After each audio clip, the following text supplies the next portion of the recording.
Have you ever wondered why some people are willing to pay 5,000 rupees for a plain t-shirt even when a 500 rupee one feels, fits and looks almost exactly the same? At first this may seem very crazy to you, but it's actually not just about the t-shirt. It is actually more about what that logo on it represents. That 5 or 10,000 of course is not for the fabric or the stitch or whatever else. It is for that feeling that you get when you wear that t-shirt. And for a 5 to 10,000 rupee t-shirt, that feeling is usually the feeling of exclusivity, success and status.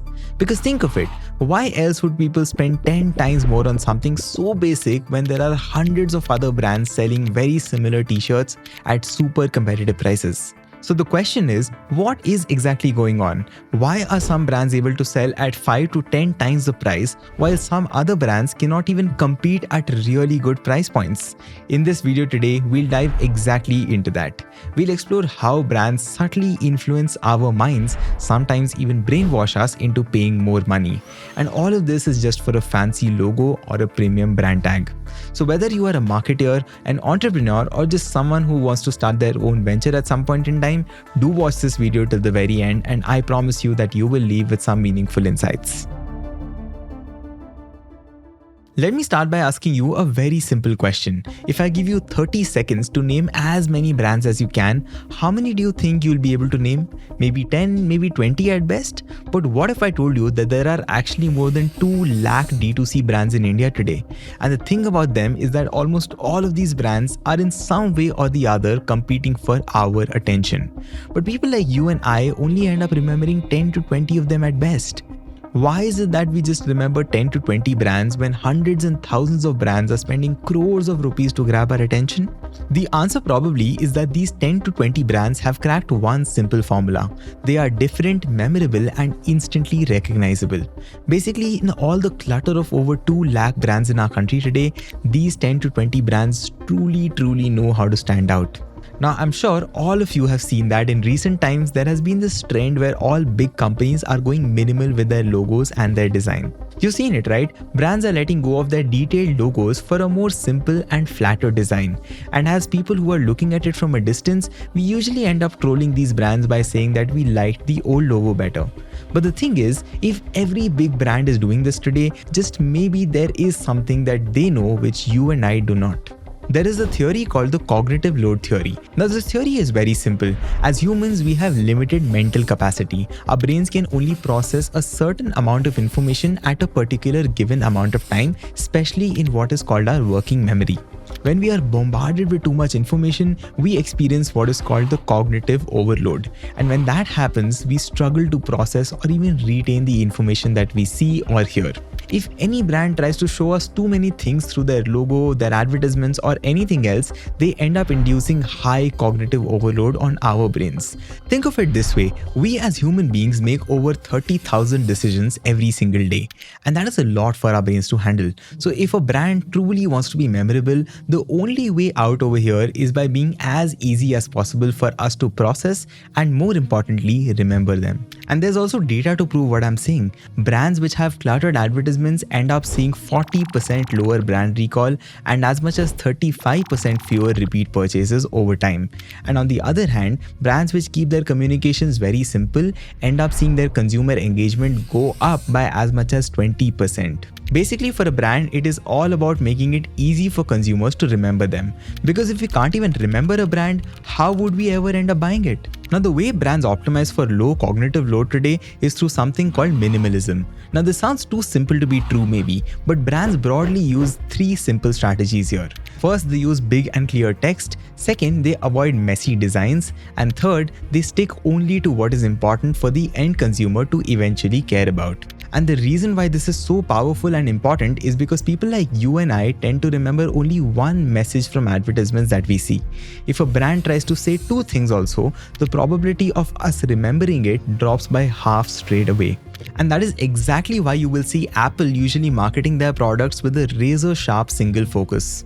When they launched the iPod in 2001, they had 2 broad options. First, they could have done what most other brands do, which is speaking about a long list of all the cool features that their product had. But the second option they had is that they could compress all of these features into one single statement which everyone would remember. Now, Steve Jobs, the marketing genius behind Apple at that point, obviously picked the second option. iPod's tagline was 1,000 songs in your pocket. No jargon, no unnecessary details, just one simple idea that stuck in people's minds for years to come. And of course, it worked brilliantly. According to data from Google, the minimalist design trend peaked back in 2007, and since then it has come down pretty significantly. But what is interesting over here is that the number of brands has grown pretty crazily ever since then. So the question here is, with more brands competing for our attention today, shouldn't minimalism ideally be even more relevant today? And if yes, why don't we see a lot more minimal brands today? Look, minimalism helps brand focus on essentials, but it alone cannot build a brand per se. Let's take Jaguar's recent rebrand as an example. They replaced their iconic Jaguar logo with a flat, minimal design.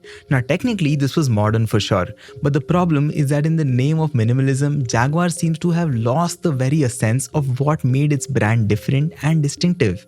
And you know how people reacted to this? And it's not even just Jaguar. Let's take a look at Tropicana's rebrand. A few years back, they had removed their signature orange with the straw and they went for a more minimal redesign. But the result was disastrous for them. Customers could not even recognize Tropicana on the shelves of supermarkets. As a result of this, sales fell by 20% in just 2 months, and it led to a loss of about $50 million for the company. Their only option eventually was to very quickly revert back to their original design source. Now, if you're a marketer or an entrepreneur who's watching this, a very good lesson here to note is that minimalism is all about highlighting your product's core values better, not about changing your brand's basic identity altogether. So if you lose your essence, you stand a chance to lose your customers altogether. You remember how in the beginning of the video, I asked a question about why people pay 5,000 or 10,000 rupees for a t-shirt with a good brand's logo when a very similar t-shirt can be bought for just 500 or 1,000 rupees? The answer is because we just don't buy products for the sake of buying products. We buy identities. Let's try and understand how brands exactly do this. When you think of a brand like Nike, what exactly comes to your mind? Athleticism and performance, right? What about a brand like Rolex? I'm sure luxury, wealth, and success is what comes to your mind. Brands like these basically sell aspirations to us. They let us project an image of who we are or who we want to be to the rest of the world. And some brands take it even further over here. Take this brand called Lululemon as an example. They sell leggings for about $120 while Nike sells very similar ones for just $40 in the US. And if you're wondering why they're able to do this, it is because Lululemon has positioned itself as a premium lifestyle brand. People are today paying not just for their products, but for the identity that it offers to people. I'm a Lululemon fanatic. Like Lululemon has no branding, right? They never have a logo or anything. You even pull out their tag. So there's no tag even. The entire thing is, I feel like, how you can move in that fabric, how you can sweat in that fabric, how light and comfortable that fabric feels. Like, I wish I had stock. I feel like Patagonia, Lululemon, these are brands which are built around stories. I feel like that's becoming such a big part of building a brand. And the insight over here is that people just don't buy products for the sake of buying them. Like I said, they buy identities that they resonate with. Through our choice of brands, we silently end up telling the others who we are or who we aspire to become. People like you and I buy into brands very subconsciously because we want to be seen in a certain way in front of our friends or in front of our families. Basically, it's not just the quality of product that makes us pay more money, it is how the brand positions us in front of the rest of the world. And this also explains how brands like Apple have built such a cult following. People just don't buy their products, they also queue outside their stores for hours at a stretch just to be the first ones to buy the newly launched phones and prove a point to the people around them. So if I were to summarize all of this, a brand's unique identity is pretty much everything. Without it, consumers have nothing at all to remember and nothing at all to connect with.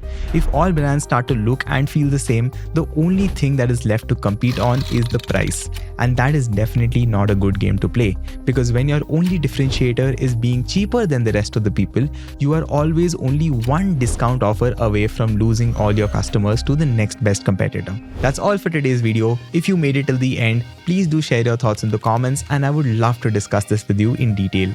Also, if you enjoyed this case study, make sure you like the video and also subscribe to the channel for more, because I promise you there is a lot more coming.